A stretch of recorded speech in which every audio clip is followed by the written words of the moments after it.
पिछले दिनों बहुत गोल्ड खरीदा है भारतीयों ने। गोल्ड खरीदा है भारतीयों ने, लेकिन एक बहुत बड़ी गलती भी हमें मुझे नजर आ रही है जिसको लोग नहीं समझ पा रहे हैं। ये जो पेपर गोल्ड की तरफ लोगों का रुझान बढ़ा है, देखिए पेपर गोल्ड का अगर मैं प्योरली इकोनॉमिक्स के पॉइंट ऑफ व्यू से बात करूं तो 1:20 समझ में आता है। पर 1 ग्राम फिजिकल गोल्ड के मुकाबले मार्केट में 20 ग्राम का पेपर गोल्ड का होना। लेकिन वर्ल्ड ओवर एक शिफ्ट ये हुआ है कि 50 से 100 टाइम्स ये बढ़ गया है। एग्जैक्ट कितना इंडिया में है ये फिगर कोई रिलीज नहीं करेगा, लेकिन जो पेपर गोल्ड बढ़ रहा है तो उसमें 2-3 प्रॉब्लम है। ये ट्रस्ट बेस्ड सिस्टम है, न कि असेट बेस्ड सिस्टम है। ट्रू। ये तब तक चलेगा जब तक कि सब लोग एक साथ अपना पैसा मांगने नहीं आएंगे। अचानक अगर ग्लोबल फाइनेंशियल क्रैश हो गया, रीसेट हो गया, तो वैसे में क्या होगा कि आपका जो पेपर गोल्ड है, एक तो वो उसकी वैल्यूएशन कम हो जाएगी, फिजिकल गोल्ड पे प्रीमियम बढ़ जाएगा। और मैं कोई हाइपोथेटिकल बात नहीं कर रहा हूं। कोविड के टाइम में फिजिकल गोल्ड की प्रीमियम मार्केट में बढ़ गई थी। ज्वेलर्स ये कहने लगे थे आम इंडियंस को कि जो कॉमेक्स पे रेट चल रहा है, हम उसमें से नॉर्मली 3% 5% डिडक्ट करते हैं, हम उस पर 1500 का प्रीमियम देंगे, आप हमें दे दो। तो ये ऑलरेडी एक बार हो चुका है। तो अब अगर कोई फाइनेंशियल क्रैश होता है, कुछ होता है, तो आपके पास जो पेपर गोल्ड है वो उसकी आपको डिलीवरी नहीं मिलेगी। वो उस समय के लिए फ्रीज भी हो सकते हैं। अब आप कहेंगे कि ये कैसे हो सकता है, इन सब पे सोवरेन गारंटी है। इंडिया में सोवरेन गारंटी की कीमत यह है कि सोवरेन गोल्ड बॉन्ड पे सरकार अपने वादे से मुकर चुकी है। पहले आपने यह कहा था कि सोवरेन गोल्ड बॉन्ड पे कोई टैक्सेशन नहीं होगा। लास्ट बजट में आपने यह कहा कि हाँ हमने कहा था, लेकिन जिन्होंने डायरेक्ट गवर्नमेंट से खरीदा है और 8 साल पूरा होल्ड करेंगे उनके लिए है ये। तो आप इंडिया में एक इन्वेस्टमेंट कम होने का एक डर ये भी है कि यहां रेट्रोस्पेक्टिव चेंजेस हो जाते हैं टैक्सेशन में। इसीलिए मुझे लगता है कि गोल्ड को भी लेकर इंडियन को बहुत केयरफुल अब रहने की जरूरत होगी। फिजिकल गोल्ड को मैं रियल असेट आज भी मानता हूं। फिजिकल गोल्ड रियल असेट है। जहां तक रियल एस्टेट की डिमांड की बात होती है, अनफॉर्चुनेटली रियल एस्टेट का मतलब लोग अपार्टमेंट समझते हैं। आज भी मैं कहता हूं कि रियल एस्टेट में लैंड ज्यादा कीमती असेट है। शहरों में आपको जो चमचमाती बिल्डिंग्स दिख रही हैं वो असेट नहीं है, वो लाइबिलिटी है। क्योंकि अगर प्राइस क्रैश होता है या कोई भी फाइनेंशियल रीसेट होता है तो आपको उसके मेंटेनेंस के पैसे भरते रहने हैं, लेकिन उसमें ना आपको कोई टेनेंट मिलेगा, ना आप उसे बेच के निकल पाएंगे। तो इस समय पूरा का पूरा ग्लोबल इकोनॉमी में एक डर है। उस डर के माहौल में इंडिया बहुत वल्नरेबल हालत में खड़ा है। और इसीलिए जो लोग कहते हैं कि इंडिया में दुबई से पैसा निकलेगा तो आएगा, तो मैं पूछता हूं कहां आएगा। रियल एस्टेट ओवर वैल्यूड है, स्टॉक मार्केट अपना फंडामेंटल से बहुत आगे निकलता दिख रहा है, तो ये पैसा आएगा कहां। और दूसरा, अगर आ रहा है तो किस रास्ते आ रहा है। रेमिटेंस के फिगर तो नहीं दिखा रहे हैं। हाँ, अगर कोई प्राइवेट जेट से गोल्ड और डॉलर यहां पर आकर बरसा रहा हो तो मुझे नहीं पता है, लेकिन एक डर है। भारत के लोग भारत में जब ट्रस्ट नहीं कर रहे हैं, और एक ग्लोबल सेंटिमेंट है भारत के हवाले से कि हमारा रुपया भी डिवैल्यू हो रहा है, हमारे टैरिफ की मार हम झेल रहे हैं, मैन्युफैक्चरिंग सेक्टर हमारा डाउन हुआ है, सर्विस सेक्टर में हमारे यहाँ बदहाली है, और वो भी बहुत ख़ास इलाकों तक सीमित है, क्षेत्रों तक। तो भारत की इकोनॉमी इस समय, और रेमिटेंसेस का आपने जैसे बताया, भारत की इकोनॉमी इस समय कहाँ खड़ी है? इंडियन इकोनॉमी को अगर समझना है तो आपको कई लेवल पे देखना पड़ेगा। हमारे जॉब मार्केट के डेटा पॉइंट्स देखें, जॉब्स लगातार कम हो रहे हैं, कंजम्पशन लगातार गिर रहा है, कॉर्पोरेट अर्निंग लगातार कम हो रही है, और उनके स्टॉक के वैल्यूएशन बढ़ रहे हैं।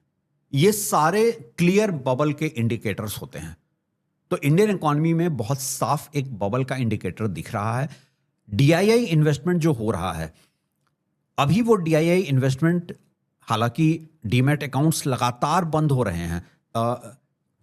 डीमैट अकाउंट का जो क्लोजर रेशियो है मार्च के महीने में 100% चला गया। इसका मतलब ये होता है कि अगर 10 नए अकाउंट खुल रहे हैं तो 10 बंद भी हो रहे हैं। ये एक स्ट्रेस दिखाता है, क्योंकि लोगों के पास परचेज पावर हिट हुई है। यहां पे लोग डेट ट्रैप में फंसते चले जा रहे हैं। उसमें आपने एक नहीं मल्टीपल लेवल पर गलती, आपके पास एक गोल्डन अपॉर्चुनिटी था। आपने अभी जो मैन्युफैक्चरिंग की बात की है, इंडिया के पास एक गोल्डन अपॉर्चुनिटी था जो इंडिया ने मिस कर दिया।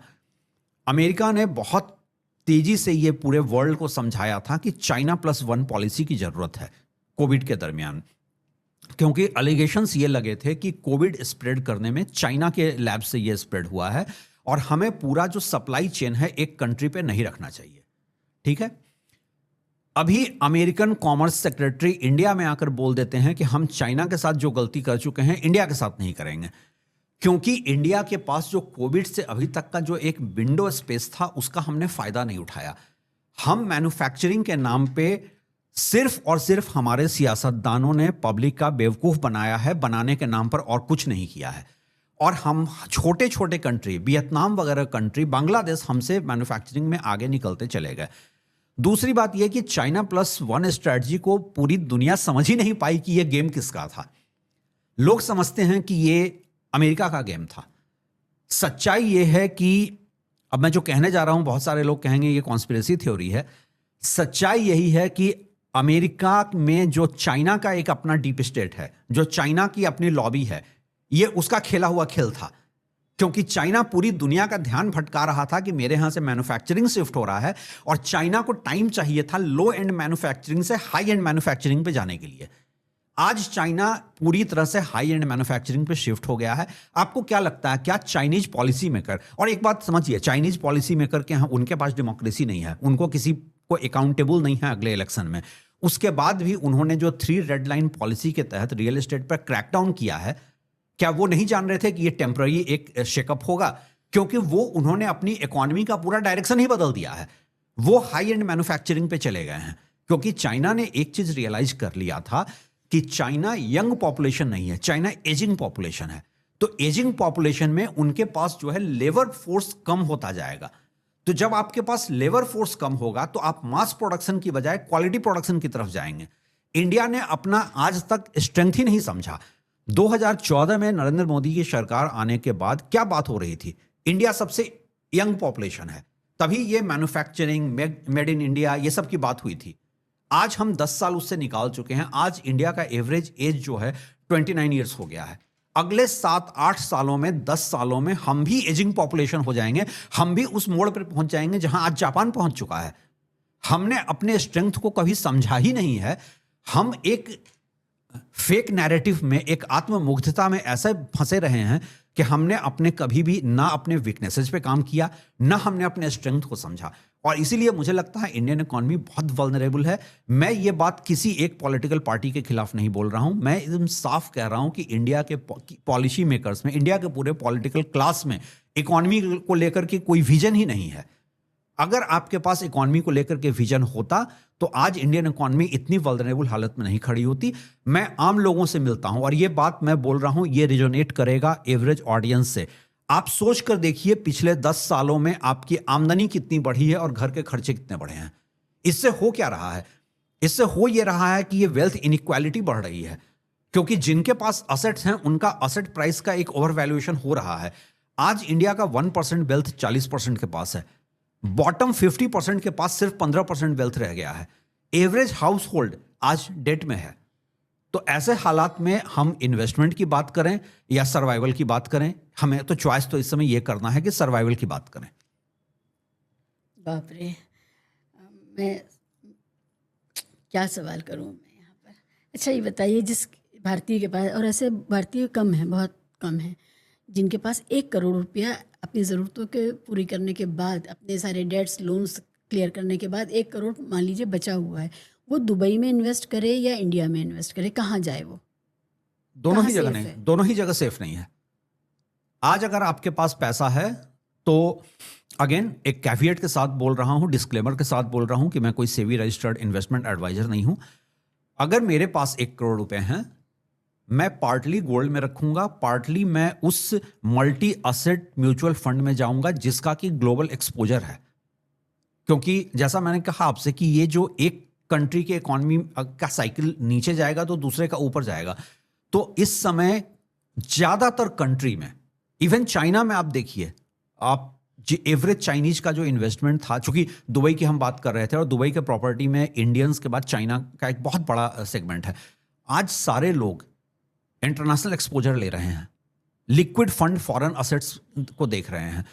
जहां तक बात है इंडिया में इन्वेस्ट करने का, इंडिया में आज कोई ऐसा असेट नहीं दिख रहा है जिसको कि मैं सेफ कहूं। अगर वो आप अपने लाइफ टाइम के लिए ढूंढ रहे हैं। हाँ, अगर आप ये सोच रहे हैं कि मेरे पास 1 करोड़ रुपए मैं ऐसी जगह इन्वेस्ट कर दूं कि मेरा ग्रैंडसन बोले कि मेरे दादा बहुत विजनरी थे, तब आप जाइए। बहुत सारी इमर्जिंग एरियाज हैं, अर्बनाइजेशन बढ़ रहा है। लेकिन एक जो मिथ है इंडिया को लेकर, और इस मिथ पे मैं कई फोरम पे बात कर चुका हूं, हम लोग हमेशा खुद को चाइना के पैरेलल रखकर बात क्यों करते हैं कि हमारे पास भी उतना बड़ा मार्केट है। मार्केट सिर्फ पॉपुलेशन से नहीं बनता है, मार्केट में लोगों के परचेज पावर से बनता है। इसको आप ऐसे समझें कि आप एक हाई एंड मॉल में जा रहे हैं, वहां पे फुटफॉल से क्या ये डिसाइड हो जाता है कि वहां पे सेल कितनी हो रही है? विंडो शॉपिंग करके लोग आ रहे हैं, लोगों के पास परचेज पावर नहीं है। मैं आम तौर पे, एंड ट्रस्ट मी, ये मैं इंडियन इकोनॉमी को समझने के लिए करता हूं। मैं मॉल्स में जाकर, अलग अलग मॉल्स में जाकर टाइम स्पेंड करता हूं और मैं एक एक रिटेल आउटलेट्स को गौर से देखता हूं। मुझे रिटेल ग्रोसरी से ज्यादा कहीं आपको शॉपिंग एक्टिविटी नहीं दिखती है। और यही वजह है जो बहुत सारे लोग नहीं जानते हैं।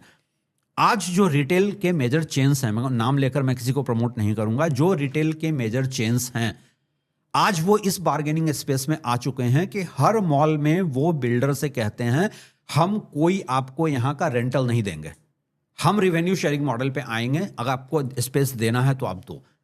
और जितने फूड आउटलेट्स हैं, जितने ग्रोसरी के आउटलेट्स, बड़े चेन्स हैं, सब बिल्डर के साथ प्रॉफिट शेयरिंग पे आ रहे हैं। Is it? हाँ, आपको देखकर लगता होगा कि एक बड़ा चेन है, कल तक वो किसी और नाम से किसी और ओनर का था, आज एक कॉर्पोरेट के पास है, उसके यहाँ हर मॉल में उसका प्रेजेंस बन गया है।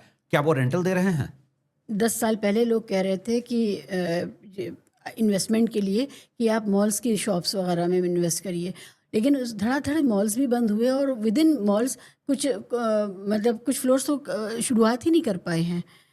फर्स्ट फ्लोर, सेकंड फ्लोर और फिर सीधे फूड कोर्ट। इंडिया में 2/3 मॉल्स ऐसे हैं जिसको हम लोग टेक्निकली रियल एस्टेट की भाषा में घोस्ट मॉल्स कहते हैं। देखिए, मॉल, लोग कहते हैं ना कॉमर्शियल प्रॉपर्टी में ज्यादा रिटर्न मिलता है, रेजिडेंशियल से कम रिस्की होता है। मैं कहता हूं कॉमर्शियल प्रॉपर्टी से ज्यादा रिस्की कुछ नहीं होता है। हाँ, हाई रिस्क हाई रिटर्न का गेम है वो।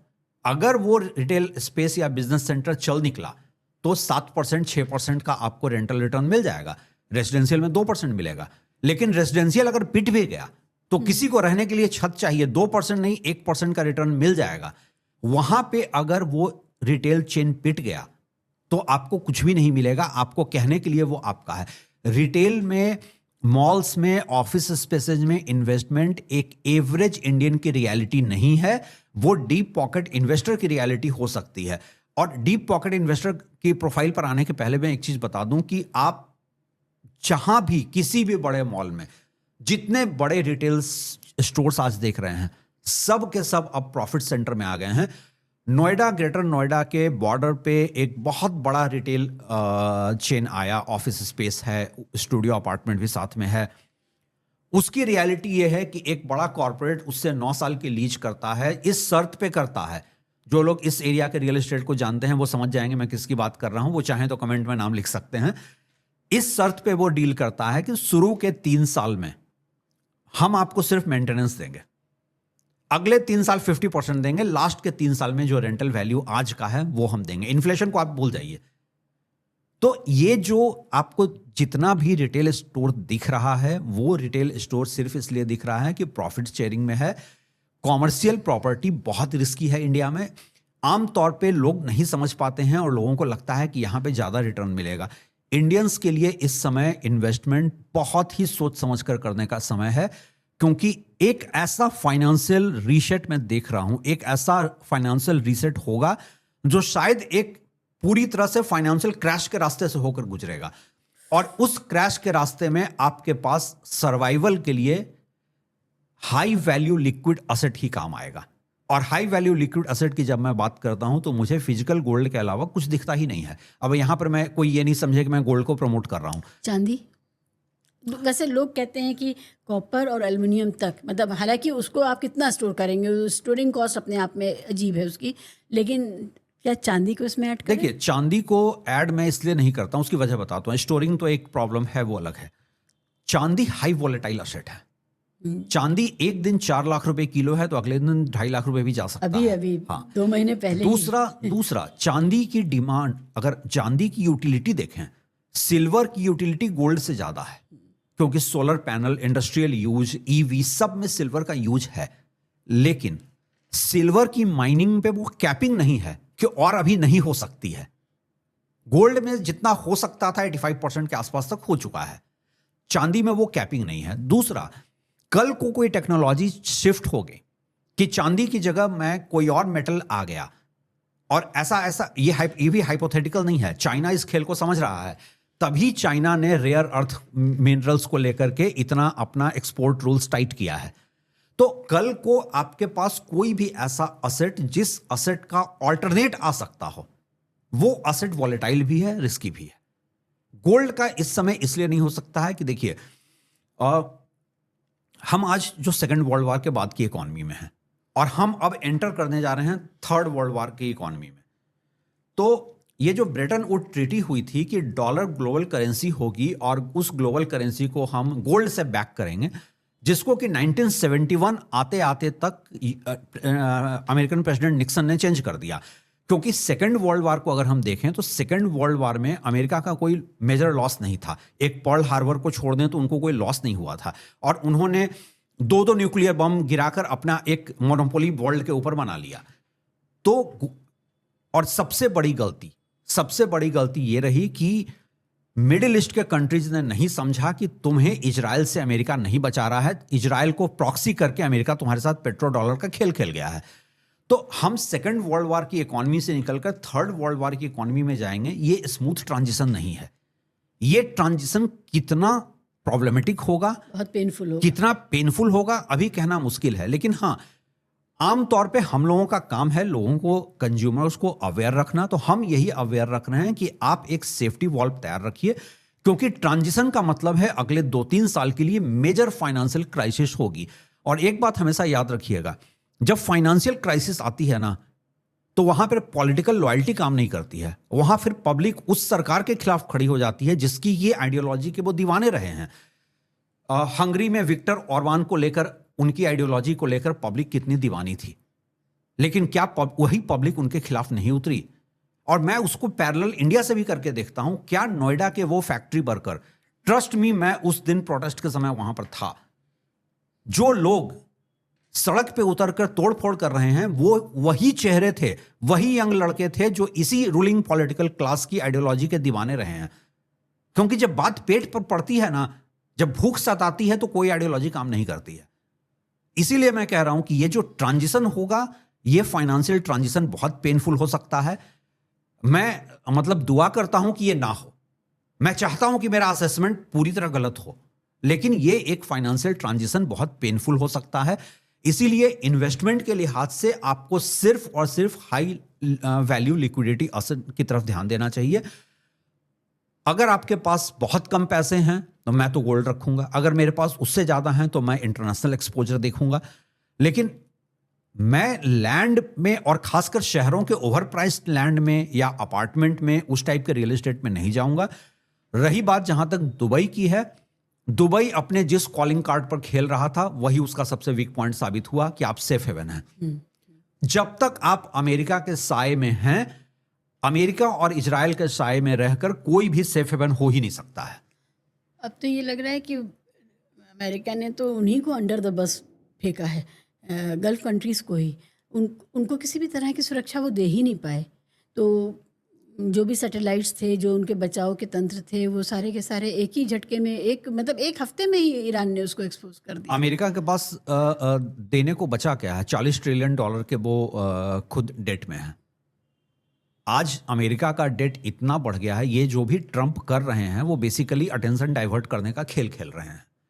और सच ये है कि ट्रंप भी फंसे हुए हैं पूरी दुनिया के, और ये बात मैं बहुत जिम्मेदारी से कह रहा हूं कि पूरी दुनिया की ह्यूमैनिटी के लिए आज अगर कुछ खतरा है तो वो इजराइल है। ट्रंप भी उसमें फंसे हुए हैं। और मैं यहां पर वो सब एप्स्टीन फाइल ये वो की बात भी नहीं कर रहा हूं। मैं कह रहा हूं कि ट्रंप अमेरिका को $40 ट्रिलियन के कर्ज से बाहर कैसे निकालेंगे। मुझे लगता है कि किसी को ये कर्ज से बाहर आने की फिक्र ही नहीं है। चाइना के ऊपर भी कर्ज है, अमेरिका पर भी कर्ज है, जितनी भी बड़ी इकोनॉमीज हैं सब पर कर्ज है। तो ये तो आपस में इसी तरह से ये साइकिल चलती रहती है इन लोगों की। क्या ये बॉदर करते हैं कि ये जो मतलब देशों पर जो कर्जे हैं, इसका क्या निकलेगा? देखिए, दो चीज़ें हैं। अमेरिका का कर्ज और चाइना या किसी और कंट्री का डेट, दो अलग चीज़ें हैं। वजह बता देता हूँ। यूएस के साथ सबसे बड़ा कॉलिंग कार्ड ये था कि डेट बढ़ता जाएगा, हम डॉलर छापते जाएंगे, क्योंकि डॉलर को किसी अंडरलाइंग असेट से बैकिंग की जरूरत नहीं रह गई थी। तो इसलिए यूएस का वो डेट बढ़ता गया। बाकी दूसरे कंट्री का जो डेट बढ़ रहा है, किसी भी कंट्री का डेट या आप कहिए हमारे आपके घर का ही कर्ज, जब तक हम उस कर्ज का इंटरेस्ट सर्व करने की हालत में हैं, तब तक वो टॉलरेंस जोन में होता है। आज इंडिया के मिडिल क्लास की क्या क्राइसिस हो रही है कि डेट सर्व नहीं कर रहे हैं, क्रेडिट कार्ड डिफॉल्ट हो रहे हैं। तो यही इंटरनेशनली भी चलता है। भारत का डेट इतना बढ़ा है मोदी काल में। उस समय यही मोदी साहब भारत के डेट की जिक्र करते थे जब सिर्फ 56 लाख था। अभी इतना बढ़ गया है, 3 के आसपास पहुंच रहा है, 300 के आसपास पहुंच रहा है। ठीक है, अब भारत के लिए इसके क्या मायने हैं इस डेट के? ऐसा नहीं है कि इंडिया इस डेट साइकिल से नहीं निकल सकता। आज भी इतना डेट बढ़ने के बाद भी, जबकि मोदी गवर्नमेंट के टाइम में 4 टाइम्स बढ़ा है, आज भी आप इस डेट को मैनेज कर सकते हैं। देखिए, मैंने आपसे के पहले किसी एपिसोड में भी ये कहा था कि हमारी प्रॉब्लम पूरी टैक्सेशन को लेकर है। इंडिया का टैक्स टू जीडीपी रेशियो कितना है? 17-18% है। और हम कॉम्पीट किससे करना चाहते हैं? यूएस, यूके से। वहां पे ये 40% है। अब आप सोचेंगे कि मैं टैक्स बढ़ाने की बात कर रहा हूं, नहीं कर रहा हूं, मैं उस पर भी आता हूं। जितने वेलफेयर कंट्रीज हैं, स्कैंडिनेवियन कंट्रीज वगैरह में भी देख लीजिए, 40% का है। जब मैं टैक्स टू जीडीपी रेशियो बढ़ाने की बात कर रहा हूं, तो मैं आम जनता पे टैक्स का बोझ बढ़ाने की बात नहीं कर रहा हूं। मैं तो उल्टा ये कह रहा हूं कि जो रिग्रेसिव टैक्सेशन है, जीएसटी, उसको खत्म कर दो। प्रोग्रेसिव टैक्सेशन को आपको आम जनता पे बोझ डालने की जरूरत नहीं है। अगर हम इंडिया में वेल्थ टैक्स लगा दें, अगर हम इंडिया में इनहेरिटेंस टैक्स लगा दें, तो हमारी 70% प्रॉब्लम इन 2 जगहों से सॉल्व हो सकती है। प्रॉब्लम यह है कि जो इस देश के वेल्दी हैं, जो कॉर्पोरेट्स हैं, वो ये कहेंगे कि हम आपको पॉलिटिकल चंदा दें या वेल्थ टैक्स दें। समस्या यहां पर यह आ रही है कि हम आपको फाइनेंस करें या इसको करें। तो इसीलिए इंडिया में यह नहीं हो पा रहा है। लेकिन अगर मैं आज भी इंडिया में अगर रूलिंग क्लास चाहे, तो इंडिया का डेट ऐसा नहीं है जो मैनेजेबल नहीं है। हां, उसके लिए आपको उन वेल्दी इंडियंस को शेकअप करना पड़ेगा जो आपको पैट्रोनाइज कर रहे हैं, जिनके फेवर में पॉलिसीज बन रही हैं। और पॉलिसी तो इस हद तक बन रही है कि अभी मैं किसी लॉयर से बात कर रहा था, वो बता रहे थे कि देखिए, एक तो आप समझिए कि इंडिया में जो परसेप्शन बना है कि करप्शन कम हो गया है, ये परसेप्शन क्यों बना है? ये क्योंकि परसेप्शन कहाँ बना है? आम आदमी तो परेशान है। आम आदमी, मैं बताता हूं कहां से आम आदमी को, जो एक सर्टेन आइडियोलॉजी वाले हैं, उसको कैसे जस्टिफाई करते हैं। आप ड्राइविंग लाइसेंस बनाने चले जाएं, पासपोर्ट बनाने चले जाएं, ऐसी जगहों पे आपको पैसा पहले जो देना पड़ता था, अब नहीं है उतना। पहले तो हर विंडो पे पैसा देना पड़ता था। डिजिटल की वजह से वो तो है। यहां पर करप्शन कम हुआ है डिजिटल की वजह से। लेकिन जो ऊपर लेवल पे, फॉर एग्जांपल, एक टेंडर फ्लोट होता है, उस टेंडर की पहले तो पूरी शर्तें ऐसी होती हैं कि 2-3 लोग ही क्वालिफाई करेंगे। उसके बाद उसमें क्या होता है कि एक नया चीज देखने लगा है कि एस्केलेशन क्लॉज डाल देंगे। एस्केलेशन क्लॉज क्या है? अगर किसी वजह से प्रोजेक्ट, हमें टेंडर अवार्ड हो गया और 2 साल हमारा टेंडर रुका रहा पब्लिक प्रोटेस्ट की वजह से, किसी वजह से, तो हम इसका एस्केलेशन क्लॉज है कि हम उतना पैसा लेंगे गवर्नमेंट से। उसके बाद मुझे टेंडर मिल गया, मैंने अपने ही किसी चवन्नी छाप एनजीओ से एक पीआईएल डलवा दिया, 2 साल के लिए रुका रहा, उसका पैसा मुझे एक्स्ट्रा मिल रहा है। वाह, ये करप्शन का एक ब्रांड न्यू लेवल है। क्या दूसरा, बात कर रहे हैं। हाँ, दूसरा, मतलब पहले वो क्लॉज डलवाओ और उस क्लॉज को एक्चुअलाइज करने के लिए कहीं से मुकदमेबाजी शुरू कराओ। खुद अपने प्रोजेक्ट में अड़ंगा लगाकर 2-3 साल उसको डिले करा दो। ये भी हो रहा है। गजब है। उसके अलावा प्रिवेंशन ऑफ करप्शन एक्ट का जो सेक्शन 17A था, उसको डाइल्यूट कर दिया गया। वो क्या था? वो ये था कि अब ये पहले क्या था कि कोई भी करप्ट ऑफिसर के खिलाफ कंप्लेंट आने पे एक्शन डायरेक्ट हो सकता था। अब आपको मिनिस्टर के लेवल से आपको अप्रूवल चाहिए होता है करप्शन के खिलाफ एक्शन लेने के लिए। और अरुण जेटली ने जब वित्त मंत्री थे, उन्होंने इसको ये कहकर जस्टिफाई किया था कि हम ये इसलिए सेक्शन 17A हटा रहे हैं क्योंकि इससे ऑनेस्ट ऑफिसर डिसीजन लेने में डरते हैं। और जिस दिन ये करप्शन का 17A हटा था, IAS ऑफिसर्स एसोसिएशन के लोग उनको बुके दे रहे थे, तो आपने खत्म कर दिया वो रास्ता। RTI डालने पर एक ही कॉमन जवाब मिलेगा, the information that you have shout is not in public interest. एक सेक्शन 13D था कि आपको अगर आपने कंप्लेंट डाला कहीं पर पुलिस में, यहां वहां किसी के करप्शन पे कोई सुनवाई नहीं हो रही है, तो आप मजिस्ट्रेट के पास चले जाएंगे। उसको डाइल्यूट कर दिया गया है। तो ऊपर PIL को तो कोर्ट अब आपका, एक तो इंडिया के, मैं किसी कोर्ट का कंटेम्प्ट ऑफ कोर्ट नहीं कर रहा हूं, लेकिन कोर्ट्स ऐसे ऐसे सवाल पूछने लगे हैं, ये कौन है, इसका वेस्टेड इंटरेस्ट क्या है, इसके पास ये इतना फालतू टाइम है कि ये PIL लेकर आ गया। कई केसेज में PIL डालने वाले पर उल्टा फाइन लगा दिया गया है। तो आपने सारे रास्ते बंद कर दिए हैं। और फिर हम बात करते हैं कि इंडिया में इन्वेस्टमेंट नहीं आ रहा, ease of doing business. Ease of doing business क्या है भाई? ईज ऑफ डूइंग बिजनेस तो तब होता, आप ईज ऑफ डूइंग बिजनेस के नाम पर आपने क्या किया? ईज ऑफ डूइंग बिजनेस ये हो गया कि जो बड़े कॉर्पोरेट्स हैं उनके लिए पॉलिसी को हमने गवर्नमेंट फ्रेंडली पॉलिसी कर दिया। ईज ऑफ डूइंग बिजनेस का सही मायनों में मतलब होता है लेवल प्लेइंग फील्ड क्रिएट कर देना, कि कोई भी आकर उस बिजनेस में उसी तरीके से ऑपरेट करता है जिस तरीके से कोई बड़ा प्लेयर कर रहा है। क्या इंडिया में ये हुआ है? बिजनेस का एक ये भी है कि एनवायरमेंटल लॉस को आप फ्लाउंट करें, आप लेबर सिक्योरिटी, लेबर लॉस को आप फ्लाउंट करें, इन दोनों से आप मुक्ति पालें, ठीक है। और फिर आप ईज ऑफ बिजनेस के नाम पे आप जो काम कर रहे हैं, जो आपने बताया, वो तो अलग है। वही मैं कह रहा हूं कि इंडियन इकोनॉमी में आप अपने स्ट्रेंथ को और अपने वीकनेस को आइडेंटिफाई कहां कर रहे हैं?